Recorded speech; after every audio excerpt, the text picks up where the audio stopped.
20 warga negara Indonesia yang menjadi korban perdagangan manusia atau human trafficking telah berhasil dibebaskan dari Myawaddy, Myanmar. Ke-20 orang WNI ini bebas berkat kerjasama antara KBRI Yangon dengan KBRI Bangkok. Mereka berhasil diseberangkan dari Myanmar menuju Thailand. Tim Mabes Polri dari Hub Inter dan Barreskrim pun telah terbang ke Bangkok untuk berkoordinasi mengenai pemulangan 20 WNI tersebut ke tanah air. Kronologis pembebasan diawali pada tanggal 6 Mei 2023, di mana para korban telah diserah terimakan kepada KBRI Bangkok di Meso, Thailand. Mereka pun mengucapkan rasa terima kasih kepada pemerintah karena sudah diselamatkan.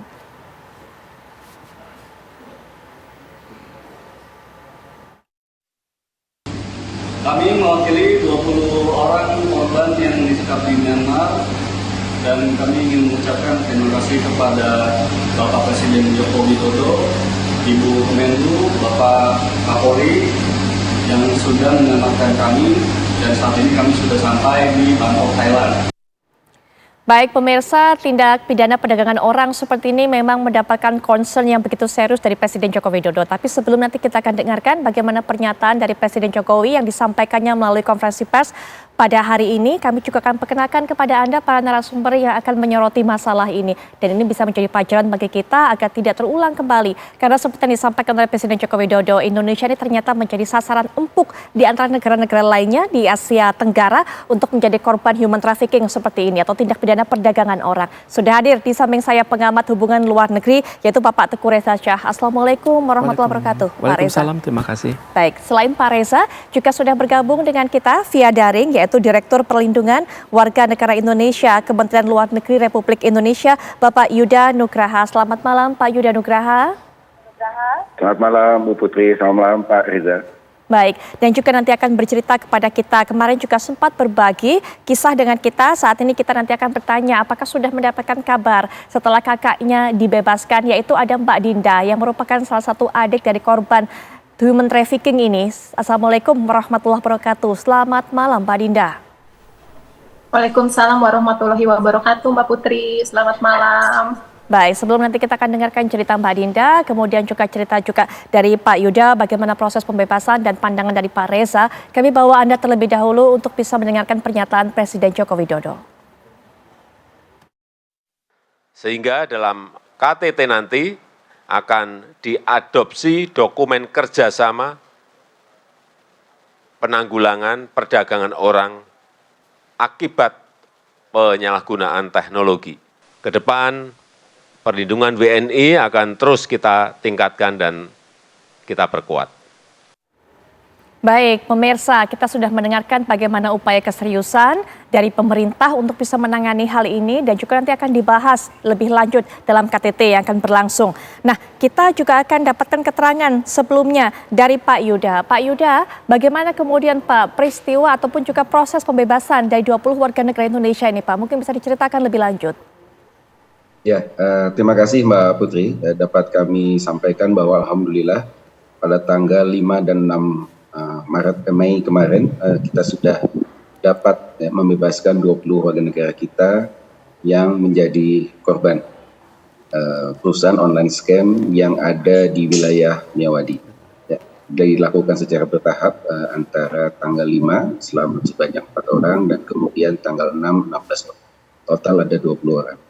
Kita memang menggunakan berbagai macam cara, baik pendekatan formal melalui pemerintahan yang ada di Naypyidaw, maupun juga pendekatan-pendekatan informal melalui jejaring lokal yang memiliki akses ke wilayah Myawaddy. Kita memahami memang wilayah Myawaddy adalah wilayah konflik yang tidak sepenuhnya dapat diakses oleh pemerintahan yang ada di Naypyidaw. Oleh karena itu, kita gunakan berbagai macam jalur yang memungkinkan bagi kita untuk dapat membebaskan warga negara kita dari Myawaddy. Memang memerlukan waktu dan dalam hal ini kami juga mengapresiasi kepada pihak keluarga yang sabar ya, menunggu berbagai macam upaya yang dilakukan pemerintah dan alhamdulillah tanggal 5 dan 6 kemarin sudah dapat kita bebaskan. Kami memang tidak dapat memberikan penjelasan detail mengenai apa saja upaya informal yang kita lakukan ya demi keselamatan jaring kita juga yang ada di sana. Namun semua upaya telah. Ya, sebelum kita mendengarkan cerita Mbak Dinda, Pak Yuda terlebih dahulu, bagaimana kondisi mereka warga negara Indonesia ini ke-20-nya saat kemudian diselamatkan, ditemukan, dan saat ini mereka ada di mana, Pak?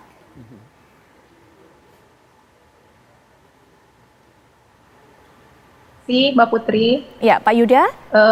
Sebelum nanti kita dengarkan cerita Mbak Dinda, Pak Yuda terlebih dahulu. Pak Yuda, bagaimana kondisi dari 20 warga negara Indonesia ini, Pak? Dan juga bagaimana, Pak, saat ini mereka ada di mana? Jadi ke-20 WNI kita kemarin telah dapat kita bawa ke Bangkok, dari Mysore menuju ke Bangkok. Saat ini sudah kita inapkan di KBRI Bangkok. Mereka sudah menjalani proses pemeriksaan kesehatan. Dan hari ini tim Barreskrim Polri juga akan melakukan proses interview dan penyelidikan lebih lanjut untuk kasus-kasus. Dan kami juga nanti akan lakukan juga konseling psikologis bagi para WNI kita yang mengalami tekanan psikis. Kapan rencananya akan diberangkatkan atau dipulangkan kembali ke tanah air, Pak? Ya, untuk proses kepulangan ke tanah air kita masih koordinasikan dengan otoritas keimigrasian Thailand karena memang untuk bisa keluar kita memerlukan exit permit atau perizinan repatriasi menuju ke Indonesia. Nah, setelah kita mendapatkan izin tersebut, kita akan segera ke Indonesia. Baik, Mbak Dinda, beberapa hari lalu kita berbincang-bincang, Mbak Dinda menceritakan apa yang dialami oleh kakak Mbak Dinda ini, Mbak Novi, beberapa saat itu. Saat ini alhamdulillah Mbak Dinda sudah dibebaskan dalam kondisi yang selamat insya Allah, dan nanti kita akan tunggu bagaimana kepulangannya kembali ke tanah air. Mbak Dinda sudah sempat berkomunikasi dengan Mbak Novi? Alhamdulillah sudah sempat, Mbak Putri. Apa yang disampaikan? Tapi komunikasinya itu tidak banyak yang disampaikan informasi dari Mbak Novi sendiri, karena kan kebetulan alat komunikasi itu dia hanya memegang satu alat komunikasi ya Mbak ya, itu pun untuk memberikan informasi kepada keluarganya itu secara bergantian. Nah dari situ Mbak Novi nggak terlalu banyak kasih info, dia cuma memberikan info bahwa di sini alhamdulillah kita semua aman, sudah bebas dari perusahaan, dan keadaan kita pun di sini semua baik-baik saja. Mbak Dinda, apakah Mbak Novi ini keluar dari sana masih bisa membawa barang-barang pribadi? Entah itu baju, entah itu handphone, dompet, kartu identitas, dan sebagainya. Kalau untuk baju, alat pribadi kayak baju, semua tas, alhamdulillah itu ke bawah semua ya Mbak ya. Cuman kalau untuk alat komunikasi itu sudah ditahan dari pihak perusahaan. Jadi Mbak Novi sama sekali nggak pegang handphone. Baik, untuk kondisinya sendiri atau kondisi fisiknya ada mungkin yang dikeluhkan oleh Mbak Novi bercerita butuh pemeriksaan lebih lanjut? Nah, kebetulan waktu komunikasi terakhir dia memberikan info kalau badannya kan sudah, maksudnya banyak biru-biru ya Mbak ya, maksudnya bekas pemukulan, bekas waktu di saat dia di ruangan sekap gitu. Tapi alhamdulillah kemarin sudah ke dokter juga, dan hasil dari dokter itu sejauh ini aman, jadi cuman tinggal takutnya kan ada apa-apa di dalamnya Mbak ya, maksudnya bekas pukulan atau apa, tapi alhamdulillah kalau sejauh ini untuk kata dokter aman, jadi tinggal bekasnya aja Mbak. Baik, nah ini kita juga ingin minta pandangan dari Pak Reza. Metode-metode seperti ini kabarnya sering ini dipakai untuk bisa membawa orang-orang dari berbagai negara terutama di Asia Tenggara untuk bisa dipekerjakan secara ilegal. Online scam, Pak Reza mungkin bisa jelaskan? Kita harus akui ya bahwa masyarakat kita ini kan terbelah secara teknologi kan. Ada yang melek teknologi dan juga ada yang tidak melek teknologi. Itu satu. Jadi dalam hal ini kemampuan menggunakan teknologi untuk tujuan pendidikan, tujuan pembangunan ya. Dan juga ada mereka yang kemampuan bahasanya terbatas. Jadi merasa diri akan hebat kalau bisa menggunakan bahasa Inggris berhubungan dengan pihak asing. Akibatnya secara tanpa sadar memberikan data-data pribadi kan. Dan tanpa sadar mengiyakan permintaan-permintaan pihak asing, dan biasanya pihak asing tersebut memiliki kaki tangan dalam negeri kita kan. Dan ini kan sebenarnya akar masalahnya adalah push factor dan pull factor kan. Push itu dari kita keluar. Kenapa kita keluar? Ya kemungkinan besar saudara-saudari kita itu sadar bahwa daya saing mereka dalam negeri terbatas, satu.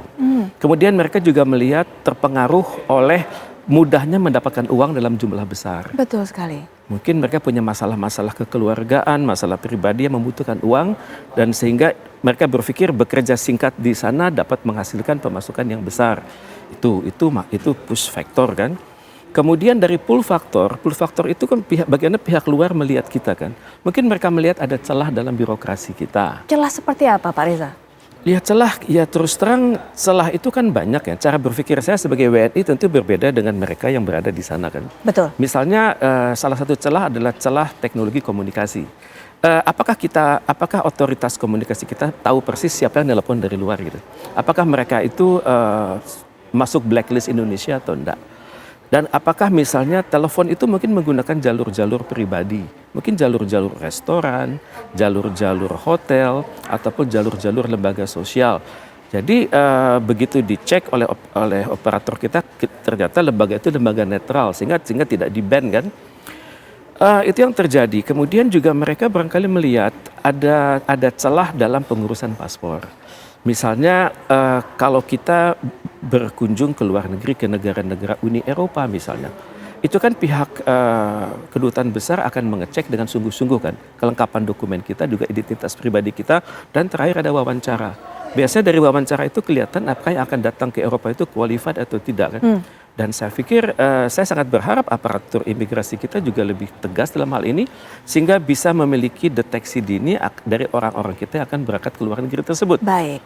Jadi ini urusannya urusan push factor dan pull factor. Push factor dari dalam negeri, apa kita demikian mudahnya berangkat, demikian mudahnya terpedaya ya. Nah itu nanti kita juga akan bakal Baik. bahas lebih lanjut lagi. Godaan yang memang betul-betul menggoda bagi masyarakat kita, karena pekerjaannya ini biasanya tawaran gajinya tinggi, 18 juta sampai 20 juta sekian per bulannya didapatkan, begitu janjinya iming-imingnya, tapi kemudian tidak membutuhkan kualifikasi tertentu. Nah ini patut curiga sebenarnya masyarakat. Ini juga untuk pembelajaran bagi masyarakat, Pak Yuda, mungkin nanti bisa dijelaskan kepada kami juga, mereka ini 20 warga negara Indonesia ini kemudian dipekerjakan sebagai apa di sana? Perusahaannya ini perusahaan apa? Tapi mungkin nanti akan dijelaskan lebih lanjut oleh para narasumber. Pemirsa, kami segera kembali sesaat lagi.